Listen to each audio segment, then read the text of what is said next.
Good evening, everyone. We want to pick back up in our study of 1 Corinthians chapter 7.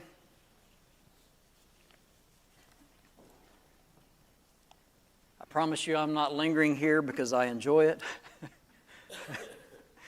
This is a difficult chapter, which is probably why we're lingering in that way. But anyway, hopefully we should be able to finish it up. And I know just as soon as I say that, the bottom will drop out. We'll never make it. But anyway, Lord willing, we will. We left off in this verses 25 and 26, and so we want to pick up right there. Just to kind of recap some of the things discussed in this. And I like how Brother Dan Winkler broke this down in his study of 1 Corinthians. Verses 1 through 5 dealing with the physical relationship in marriage, and then instructions to the unmarried and widows, verses 6 through 9. Instructions to husbands and wives in verses 10 and 11. 12 through 16 is instructions to husbands and wives that might be married to unbelievers. And then 17 through 24 having to do with cultural and maybe society situations. So cultural callings, but abiding where they are in those things, that they might be able to overcome this present distress. Verse 26, kind of the key to all of this discussion in this chapter especially. And so I've got it highlighted there just to kind of point it out. Remember those things. Let me go ahead and give you the rest of his outline for the chapter because I think it's worth doing. Instructions concerning virgins, verse 25 through 35. 36 through 38 is instructions to fathers concerning their virgin daughters that might be given in marriage. And then instructions to widows and widowers concerning marriage. And so that's really the kind of how the chapter is laid out.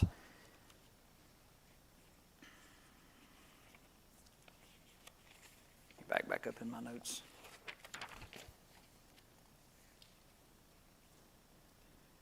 All right, again, verse 25 starts another section dealing with virgins and those obviously who have not married, and this would the word that is here concerning virgins, it says.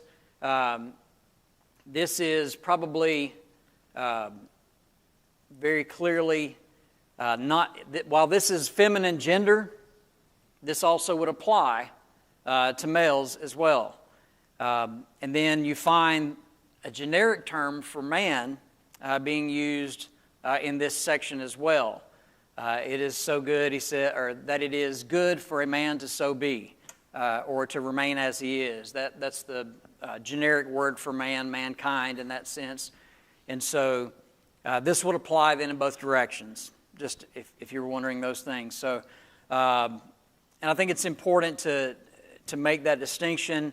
Obviously, these are unmarried folks, and so what to do about them?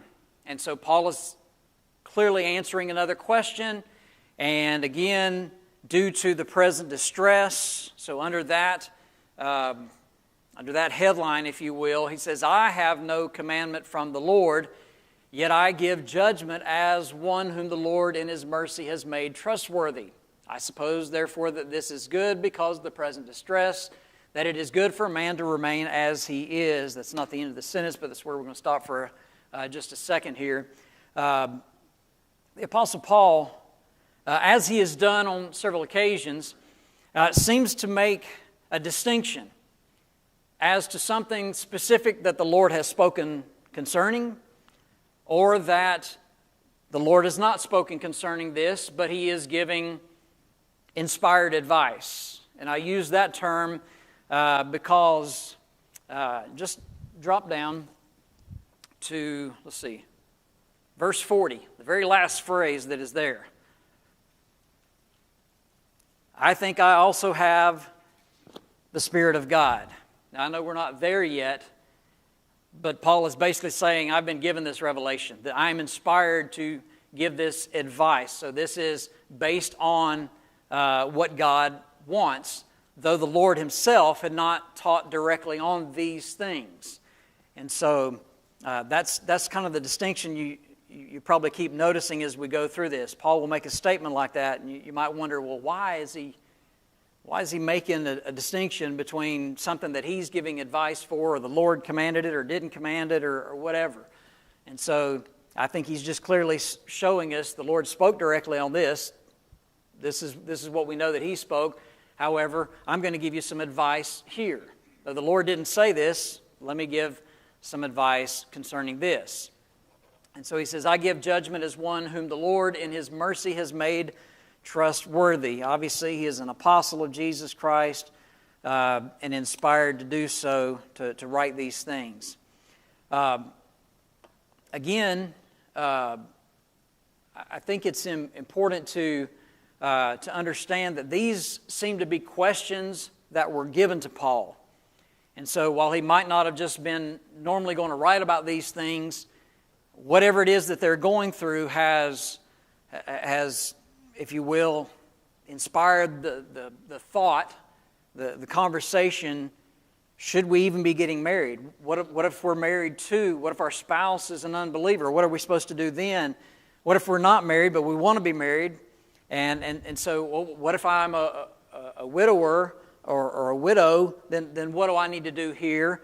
What if I'm a father and my child is getting close to age to be married? What do I do there? And so there's these questions, and that's what Paul is. He's just kind of rolling through. Maybe the last Sunday night of the month, he's got Q&A like someone else I know. But anyway, so he's just kind of rolling through these questions. Yes, ma'am.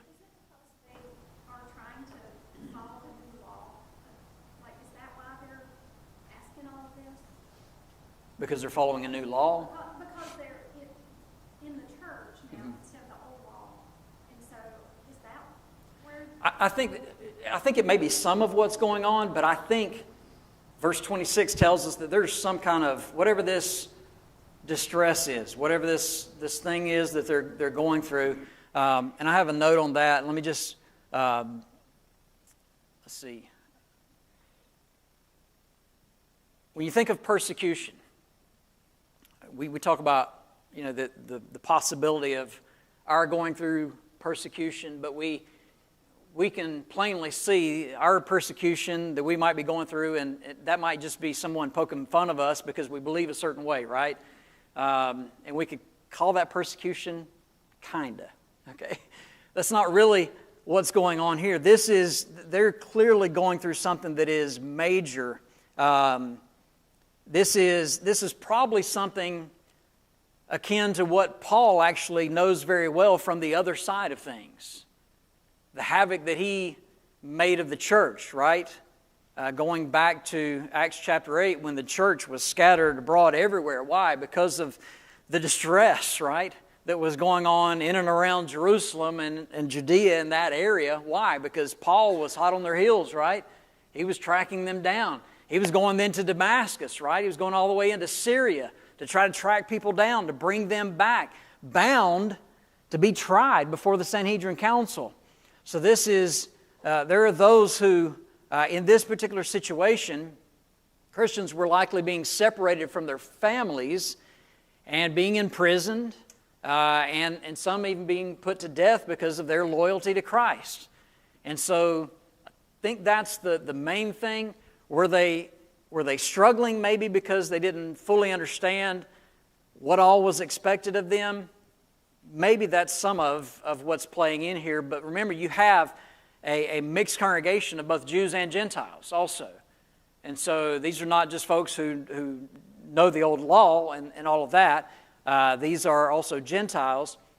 And so in this situation, there's a lot of backgrounds that are coming together in this church at Corinth, and a great deal of pagan worshipers who have come out of the world, who are going to be struggling with certain things, hence the next chapter that's upcoming.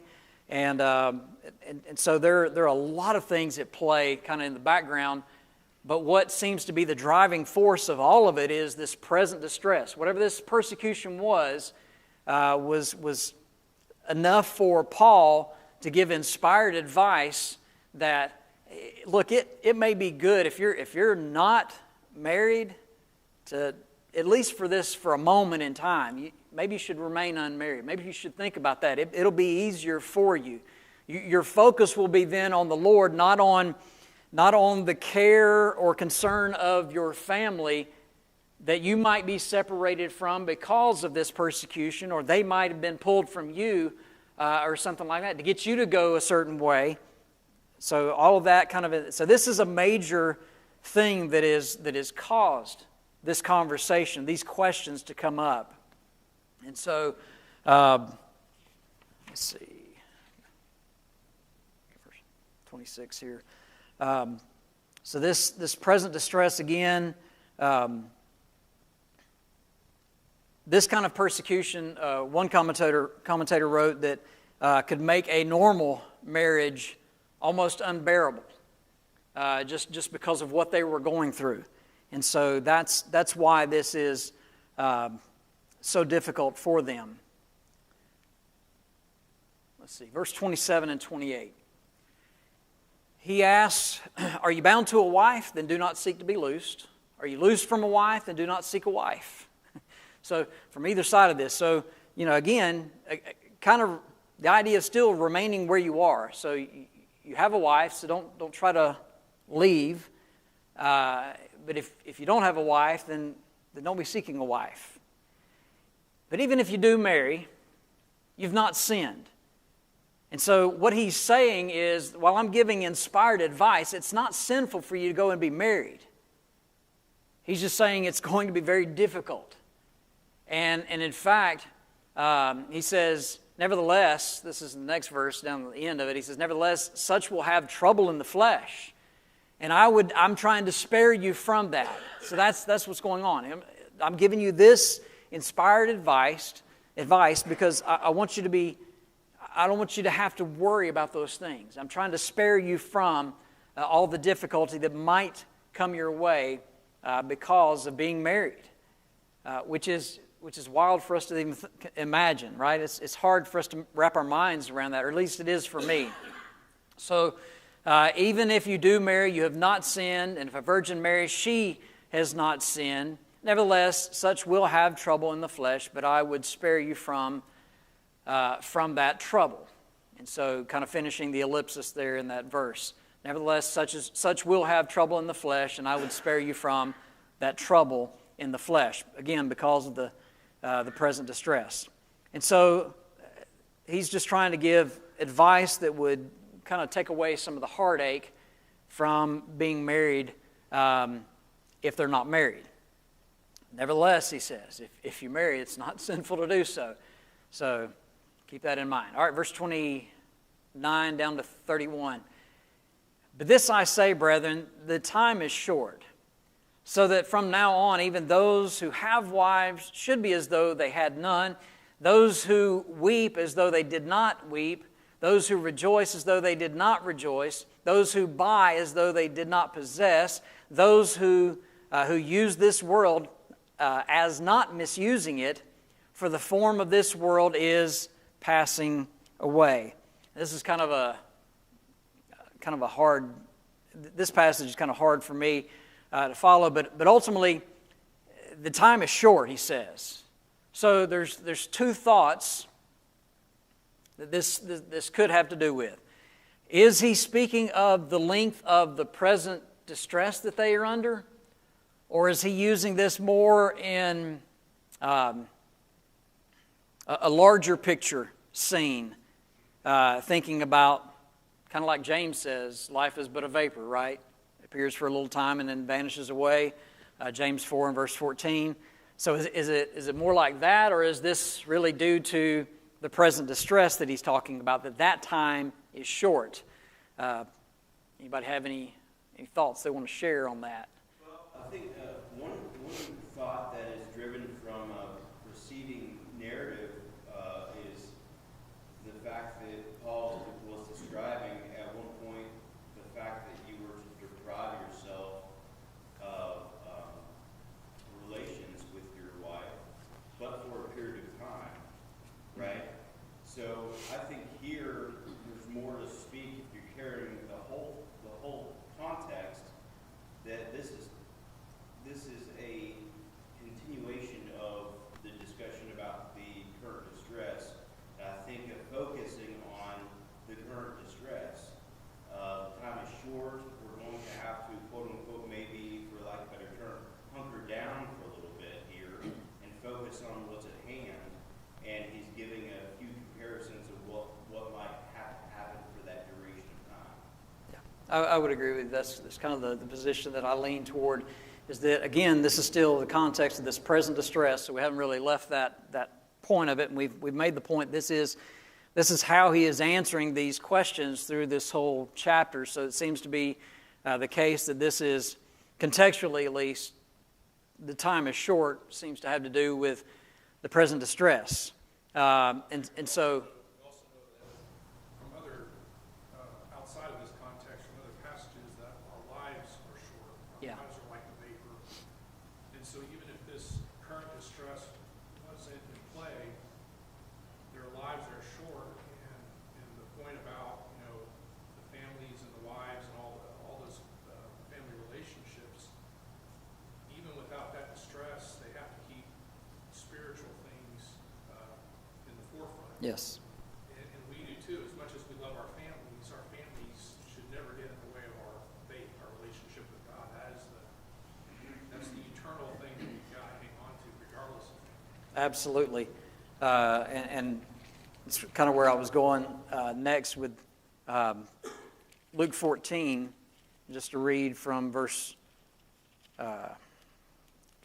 26 down through verse 30. If anyone comes to me and does not hate his father and mother, wife, children, brothers, sisters, yes, and even his own life also, he cannot be my disciple. I mean, that's difficult in the best of circumstances. But ultimately what he's saying, like Steve says, that spiritual things have to take precedent. They take priority of all the relationships that are out there.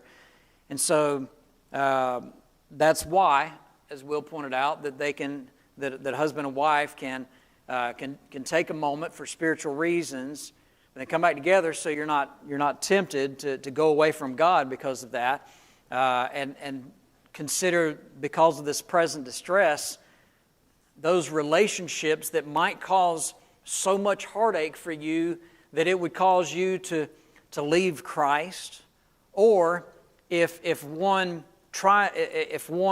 have a spouse and they're going to depart, they say, look, it's my way or the highway, it's me or Christ, then you've got to choose Christ. And so that seems to be the case over and over through this. Just to go on reading the rest of that, he says, whoever does not bear his cross and come after me cannot be my disciple. Which of you, intending to build a tower, does not sit down first, count the cost, whether he has enough to finish it, lest after he has laid the foundation and is not able to finish, all who see it begin to mock him, saying, this man began to build and was not able to finish. And then he goes, about a king going to war. He has to consider, does he have the resources to win the war? Otherwise, what would be the point of it? So what is he talking about ultimately? He's talking about counting the cost, knowing what it's going to cost you. These relationships, the choices that they have to make, whether they marry or not, neither of those are sinful choices. They just have to decide and count the cost, knowing that. And so that's what Paul is trying to lay out in front of them. And so, he said, for a time is short, it may be that this is the better way to handle the situation. So consider those things. He wants them to not have to be so anxious and so full of care due to all those things that were going on around them. And so you have these couple of phrases back and forth, so that now on, even those who have wives should be as though they had none, those who weep as though they did not weep, those who rejoice as though they did not rejoice, those who buy as though they did not possess.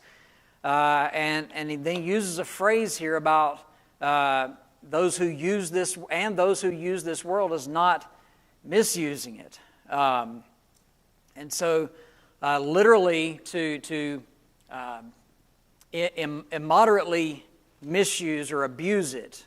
That's the word in its most original form there, to immoderately abuse what they've been given. And so, again, in these relationships, they need to consider what is most important. Christ is most important. And he's going to give us kind of he's going to illustrate what that might look like a little bit more in a couple of verses. So I think ultimately what he's saying here is that, going back to verse 29, time is short. We could say it like this: nothing lasts forever. Nothing lasts forever. And so even their relationships, even the present distress, even the things that they might have in life, and those who might have and misuse things that God has truly blessed them with, again, the point is, time is short, nothing lasts forever. And I think that's the point that he's trying to make here. Nothing lasts forever. One commentator makes this point, that the fashion, he talks about the fashion of this world is about to pass away.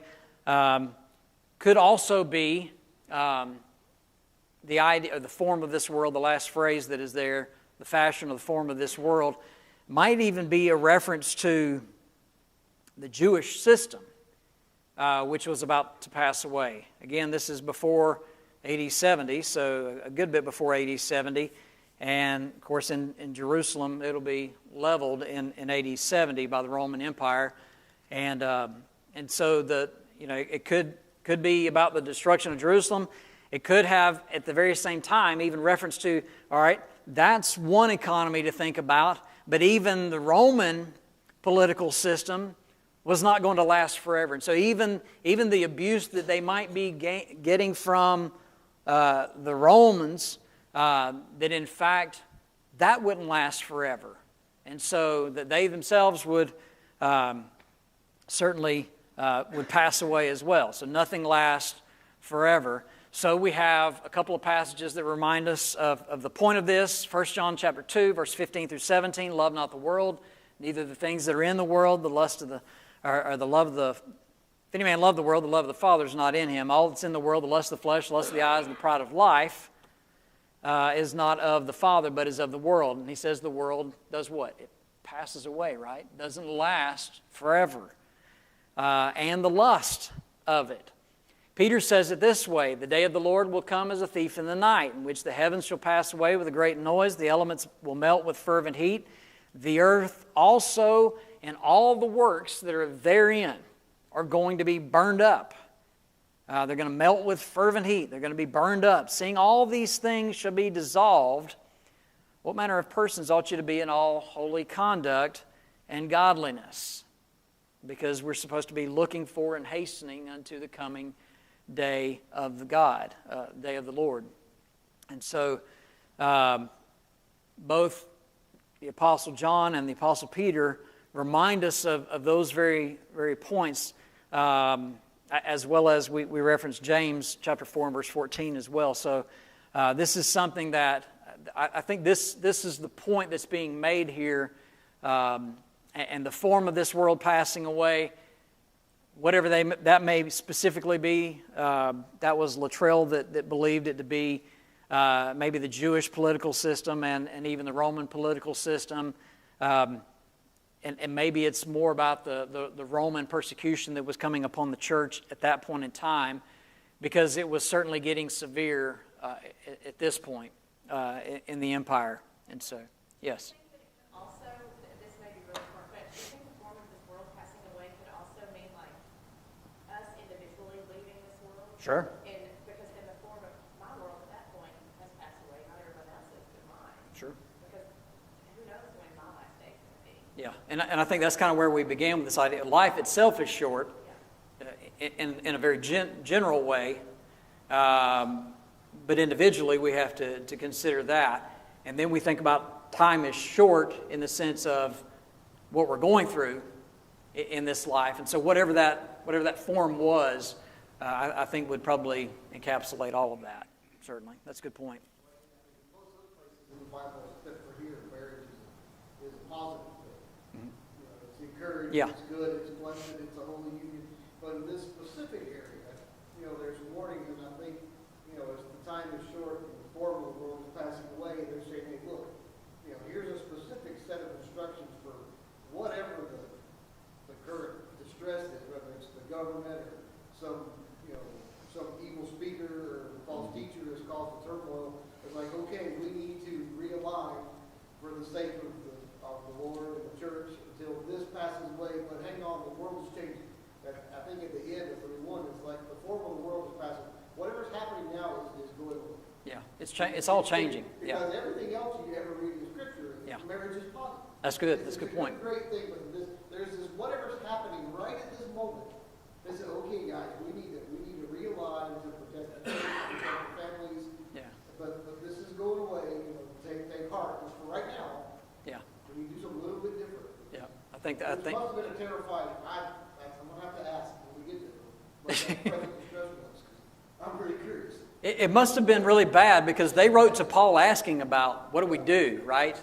So that's you're right. Must have been terrifying. A parallel might be for us would be at the height of COVID, with the devastation that was happening worldwide and, in the United States, and people losing their jobs, people dying. You had this virus spreading, and so, that may not be the ideal time to go get married and start a family, or, you know what I mean? Sure. You kind of hunker down and you want to survive and get by, but I think that might be a little bit of a parallel of how we dealt with that. And then I was also thinking, based on a couple of comments that we made, sometimes you'll hear that question, if you had, 48 hours left, if you knew you had 48 hours, if you knew you had 7 days, what would you do?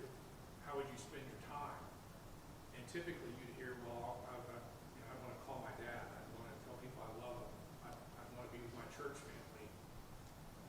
And then you kind of compare that to what you actually do now. Like, are you calling your dad? Are you telling people you love them? And so I think it's a perspective of time's running out. Yeah. Whether that's tonight or whether that's a week from now, or whether that's a year from now, our time is running out, and we better prioritize our lives, and we better put first things first, and live as the song says, live as if we were dying. Yeah, that's a good point. And even though we're not under this, what was present at that point in time, our current situation dictates that we still have to be faithful and abide as we looked. I think it's verse 26, somewhere right in there anyway. Go ahead.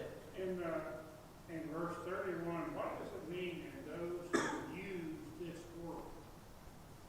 How are they using the world?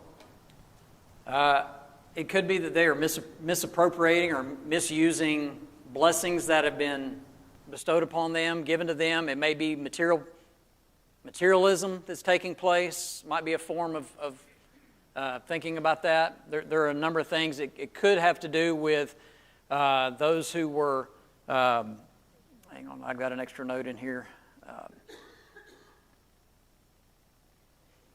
think it bothers me, all the ones before them, those who had wives, there's nothing wrong with having one. Yeah.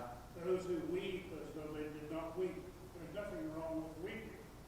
Those who rejoice as those who do not, there's nothing wrong with rejoicing. Those who buy as though they did not possess, there's nothing wrong with buying. Sure. And then all of a sudden and those who use this world, really, did he follow the same logic? I think in the Wrong with that? I think in the first part of it, yes, those who use this world. You have the blessings. There are some who have more than others. Let's think of it in those terms. And on the other side of that, the negative end of that would be the misusing of those blessings. So I think there's still an opposite given here as with the other three phrases that are used. So I think you kind of see the same format in that phrase. It's a little different. The word literally means to use much or excessively, to use fully, to use immoderately, to abuse or misuse. We have that word, that's how it's translated. To make full use of, to use up. And so it's taking those things, misusing them, or misappropriating them in some way for something that wouldn't be good, obviously. So we have blessings. When we're giving blessings, we're supposed to use those things. We're supposed to use them in the right way. And typically that is benefiting others, benefiting the kingdom. And when we get caught up in materialism, then that would be a misuse, certainly, of those things. And it could not just be materialism, it could be other things that might fall into that category as well. We all live in a world, and the world isn't bad. Yeah. When it goes to the misuse and abuse of that, looking for power, glory, wealth, Yeah. Anything above that are things where we live in the world, we make things of the world, and we're part of it, it's not bad either. Yeah. So it does kind of belong to the other. Yeah. That's a good point. Yes, ma'am. I have a note that the world is temporal, our wisdom is, and we can't, just like they were told not to, we can't order our lives based on either one. There you go. We cannot order our lives based on either side. Wisdom Yeah. or the world. And that also keeps it in the larger context, if you will, of the whole letter, which was about using God's wisdom from above. So that's a good point. All right, 32 and 33. But I want you to be without care. So that's again why Paul is writing. I want you to be without care. He who is unmarried cares for things of the Lord, how he may please the Lord. But he who is married cares about the things of the world, how he may please his wife. Now, and he's not saying this is wrong or a bad thing. He's just saying this is the natural progression. If you have a wife, you're caring for her. That's the way it is. If you have a family, you're caring for that family. For the unmarried, their focus are typically a faithful Christian who's unmarried. Their focus is on spiritual things, right, of the kingdom. So at least that's the way that it's supposed to be. And there would be nothing stopping them from that. That is the natural order of things, if you will. That's how he lays this out. So he says, I want you to be free from all cares, troubles, distractions that could come and cause you to drift or to go away from Christ. And so this is why Paul says, I wish that you are as I am, essentially. So 34, 35, there's a difference between a wife and a virgin. The unmarried woman cares about the things of the Lord. So this kind of still same tracking the same here, same conversation. The unmarried woman cares about the things of the Lord, that she may be holy both in body and in spirit. But she who is married cares about things of the world, how she may please her husband. So you're looking at the other side of the coin. Here's a situation for him. If he's married, this is how he's thinking. If he's not, this is how he's thinking. For the woman who's married, this is how she's thinking. For the one who's not, this is how she's thinking. So it's just kind of illustrating all this for us. Verse 35, and this I say for your own profit, not that I may put a leash on you, but for what is proper, that you may serve the Lord without distraction. So, again, there is no requirement of celibacy in these verses, whatever the Roman Catholics may teach. And it's interesting how they get around the fact that, I know how they got around the fact that Mary had many children. Obviously, how they honor her, worship her practically, because they installed this idea of perpetual virginity. upon her, place that upon her. And then forget about that she had other children, but just think of her in that way, right? And so the unfortunate thing is people have twisted these verses to try to say that you can't marry. And Paul is not saying that. He's made clear, whether you do, whether you don't, that's not the case here. I want you to be without care, and this is why. And so he gives these illustrations for these very things. 36, he says, but if any man thinks he is behaving improperly toward his virgin, this would be literally his virgin daughter. I have a bone to pick with not just the NIV, but the NIV I know for sure does this. Let me get to my passage here.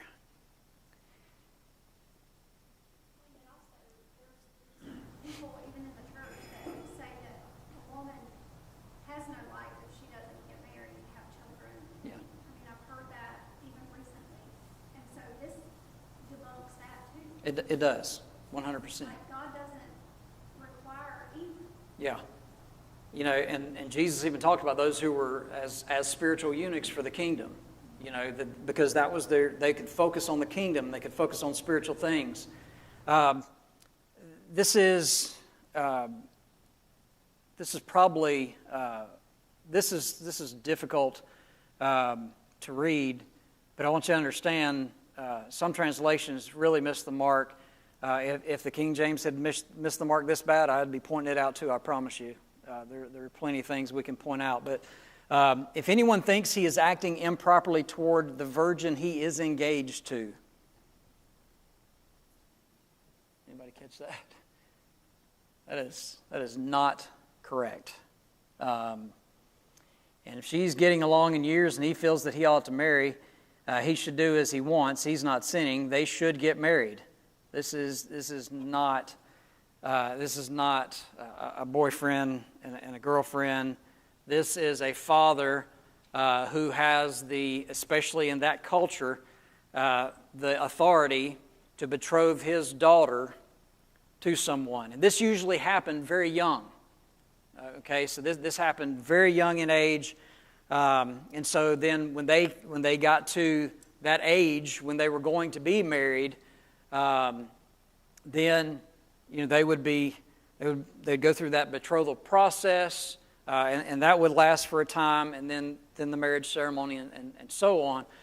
But because these were arranged marriages, this really misses the mark in this. So we'll read it here in the New King James. If any man thinks he is behaving improperly toward his virgin, the ASV literally says his virgin daughter. If she is past the flower of youth, and thus it must be, let him do what he wishes. He does not sin, let them marry. And so not him and her marry, but let her marry the one that she's betrothed to. Nevertheless, he who stands steadfast in his heart, having no necessity. That's a key part of this section too. By the way, this is like another question that was asked. Okay, what if I'm a father and I've already arranged a marriage for my daughter, and so here's the situation. And so Paul's having to deal with that now.